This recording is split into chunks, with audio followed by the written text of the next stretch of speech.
Cette vidéo n'a pas pour vocation de changer votre vie, ou même vraiment d'éduquer, mais dans un monde où s'éteignent les dernières lumières nous rappelant que l'humain est capable aussi de faire le bien, j'ai pensé qu'il était judicieux de causer quelques instants de quelqu'un que nous avons perdu récemment. Il ne nous connaissait pas, ne nous aura jamais rencontrés, et pourtant chacun de ses efforts était réalisé dans le but explicite, quoique tout public, de nous rendre heureux.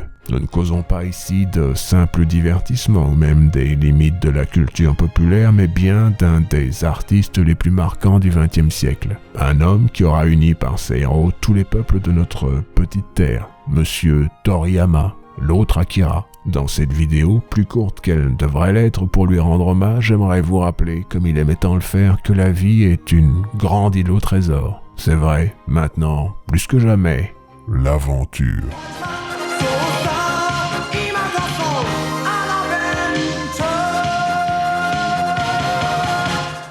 Autant éviter les constats morbides d'une mortalité inévitable. C'est pour cela que j'ai jugé judicieux d'éviter de trop vous causer des Z-Fighters, de leurs amis Saiyan et autres Super Crew pour ramener tout ceci au rivage joyeux d'un univers encore plus gentil. N'imaginez pas d'ailleurs qu'émettre un discours sur Dragon Ball Z me soit impossible, je pense que c'est un des efforts narratifs les plus motivants et les plus moraux qu'un enfant puisse voir, mais quand vient l'époque des commémorations d'ivoire, j'aime revenir aux sources d'une joie encore plus pure. Nous remontons donc ici le temps et l'espace vers un temps où un petit enfant, somme toute issu des légendes chinoises, cherchait tout simplement les 7 boules du dragon. Son nom, Son Goku. Son but, aider ses amis. Tout d'un coup, c'est plus doux que la quête d'une toujours plus grande puissance.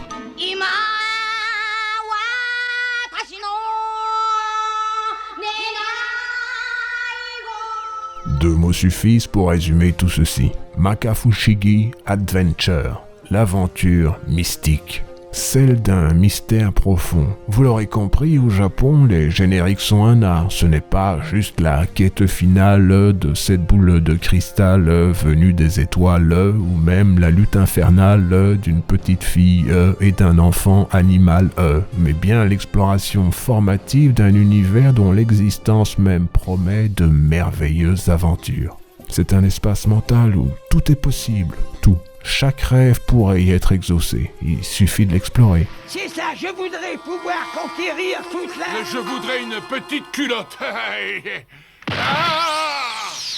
Son Goku, dès ses débuts, représente un archétype héroïque rare. Il est bête, il est goinfre, il est fort, mais attention, il est aussi très très gentil. Entre les mains d'auteurs plus cruels, un mélange de qualités aussi disparates pourrait aisément vous donner un pitre pathétique, ou pire, quelque chose dans la veine du Lenny vu dans Des souris et des hommes. Ici, nous sommes situés dans l'esprit tendre de Monsieur Toriyama. Son premier amour n'est pas le muscle pur des transformations à la dure, mais bien l'humour absurde façon Dokuta Soranpu. Goku est une blague, loin d'être méchante, mais surtout un héros en devenir. Quelle que soit la situation, sa solution, c'est l'action. Son gouvernail, une morale pleine de bon sens qui lui fut inculquée par son grand-père Son Gohan.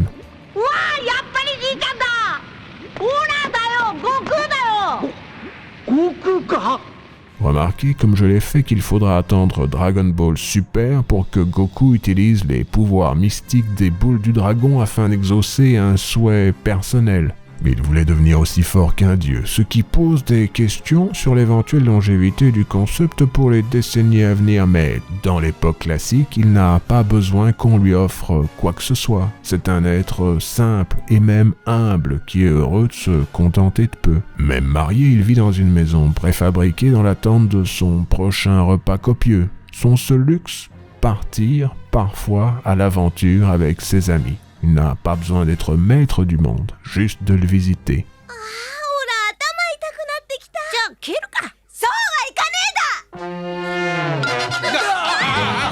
Mais Il va de soi que Goku est le Superman japonais. C'est une évidence qui, avec ou sans cadence, rentre dans la danse tant on la danse à distance depuis des décennies inouïes de pure iridescence. Allons un peu plus loin. Est-ce que ceci ne fait pas aussi un peu de lui le Jésus local? Après tout, il meurt sacrifié à ses disciples, ressuscite au moins une fois, se transforme en une force sacrée de pure violence quand les siens sont bafoués, tant de parallèles qui n'ont pas échappé aux hispanophones fans de fun que la série aura amassé ces dernières décennies. Un enfant singe qui jamais ne se signe aura su les convertir au plaisir de l'animer. C'est pas banal, faut le faire.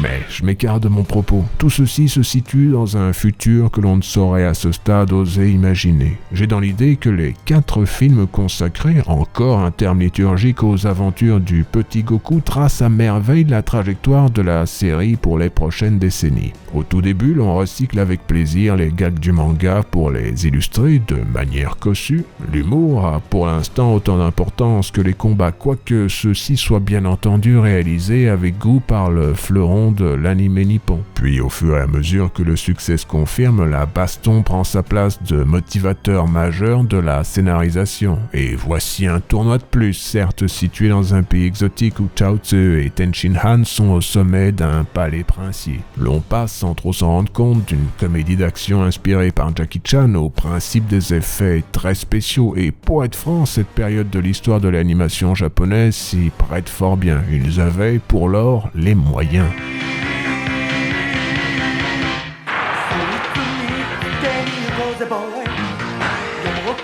Il fut mentionné en passant que Toriyama était l'un des artistes majeurs de son siècle, peut-être même aussi du suivant. Son rayonnement fut amplifié, tel un kaioken, par la qualité des produits dérivés tirés de son manga. Qu'il soit question des animés télévisés ou des films sortis en salle, tous tombent par chance au sommet ultime d'une compagnie Toei Animation œuvrant encore sur cellulo. Chaque étape d'animation, peinte par des artistes, le tout à la main, c'est un art encore plus cossu que celui d'aujourd'hui. Je fais, bien entendu, partie de ceux et celles ayant encore et toujours un faible pour cette manière somme toute supérieure de réaliser une œuvre animée. La densité des couleurs, leur riche texture touche davantage à la peinture qu'au simple acte d'animer. Tout ceci a une âme.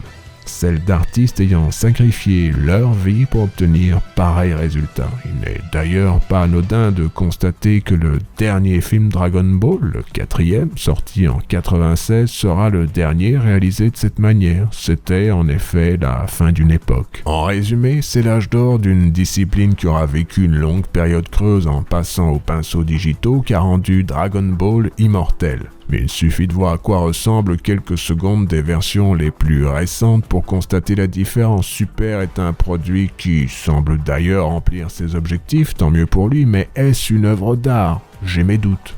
Le nouveau manga aussi n'est pas forcément beaucoup plus réussi. L'ironie est bien entendu que Toyotaro, l'actuel mangaka de la licence, est considérablement moins bon que Dragon Garo Lee. Un auteur qui fut cantonné, on ne sait trop pourquoi, un one-shot ou un gars isekai en Yamcha, et cela même alors que son trait est virtuellement impossible à distinguer de celui de Monsieur Toriyama. Enfin, Bandai semble se contenter de garder la licence vivante de nos jours. Sans doute est-elle consciente qu'en créer une de cette ampleur lui sera fort difficile dans le futur, pour ne pas dire impossible. Cela n'a d'ailleurs rien de sale. Dragon Ball est le phénomène original. Avec la fin annoncée de One Piece et la fragilité de la santé dorsale de Togashi, il faut bien que quelqu'un vende Shonen Jump. Allonger la sauce, ma foi, c'est aussi un talent japonais.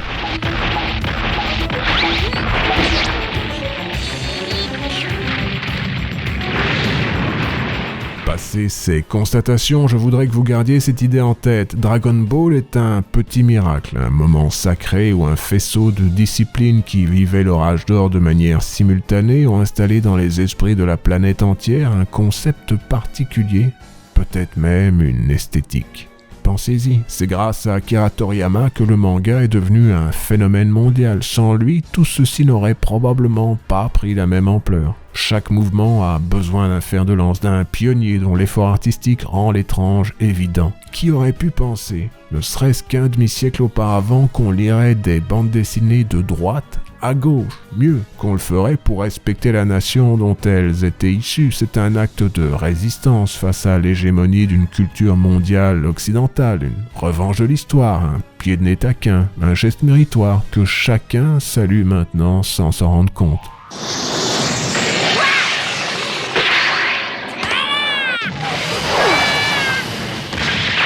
Le plus beau de toute cette histoire, c'est qu'il aura suffi qu'un mangaka surmené ait envie de raconter l'histoire humoristique d'un petit gars avec une queue au mauvais endroit pour faire du manga un terme usuel. L'homme n'avait pas pour ambition de conquérir le monde, il se contentait de dessiner courbé sur sa petite table, une cigarette au bec, les lunettes sur le nez, des idées plein la tête. Case après case, s'est ainsi formé à travers lui un mythe d'une pureté rare, une histoire d'amitié, une légende de pouvoir, où les méchants peuvent devenir gentils, où les horizons s'étendent à l'infini. Celle d'un petit enfant bizarre devenu le grand frère d'une génération entière.